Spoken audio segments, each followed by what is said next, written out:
Ngày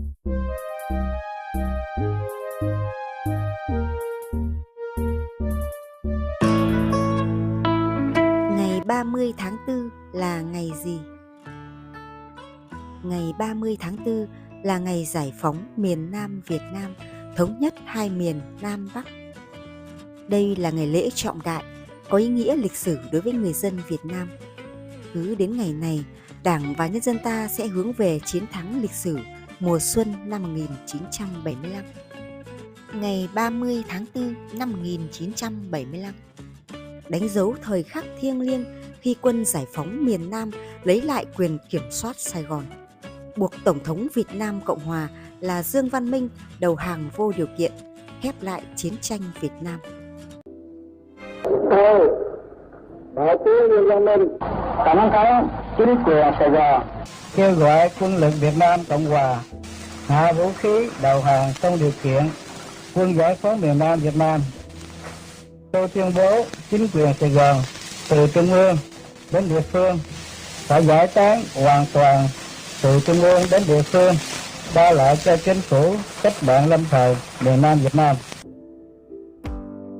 Bộ Chính trị nhấn mạnh cả năm 1975 là thời cơ và chỉ rõ nếu thời cơ đến vào đầu hoặc cuối năm 1975 thì lập tức giải phóng hoàn toàn miền Nam trong năm 1975.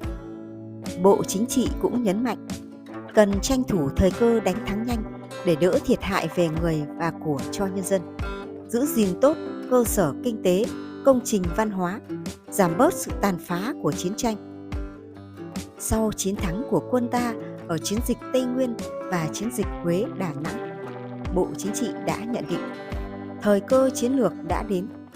Ta có điều kiện hoàn thành sớm quyết tâm giải phóng miền Nam và đã đưa ra quyết định phải tập trung nhanh nhất lực lượng binh khí kỹ thuật và vật chất giải phóng miền Nam trước mùa mưa. Đồng thời, chiến dịch giải phóng Sài Gòn gia định được Bộ Chính trị quyết định mang tên Chiến dịch Hồ Chí Minh. Trước khi tấn công giải phóng Sài Gòn, quân ta đã tiến công Xuân Lộc và Phan Rang. Đây là những căn cứ phòng thủ trọng yếu của địch để bảo vệ Sài Gòn từ phía đông. Vào lúc 17 giờ ngày 26 tháng 4, quân ta đã nổ súng mở đầu chiến dịch. 5 cánh quân của ta đã vượt qua tuyến phòng thủ của địch để tiến vào trung tâm Sài Gòn, đánh chiếm các cơ quan đầu não của chúng. 10 giờ 45 phút ngày 30 tháng 4, xe tăng và bộ binh của ta tiến vào Dinh Độc Lập, bắt toàn bộ nội các của Sài Gòn. Dương Văn Minh vừa lên chức tổng thống ngày 28 tháng 4 đã phải tuyên bố đầu hàng không điều kiện.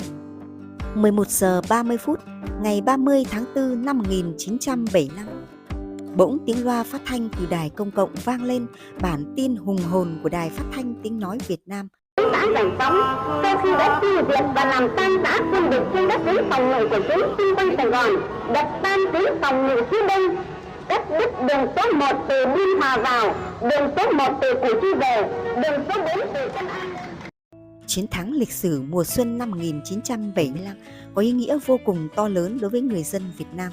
Ngày 30 tháng 4 năm 1975, chiến dịch Hồ Chí Minh toàn thắng, chấm dứt 21 năm chiến đấu chống lại đế quốc Mỹ xâm lược.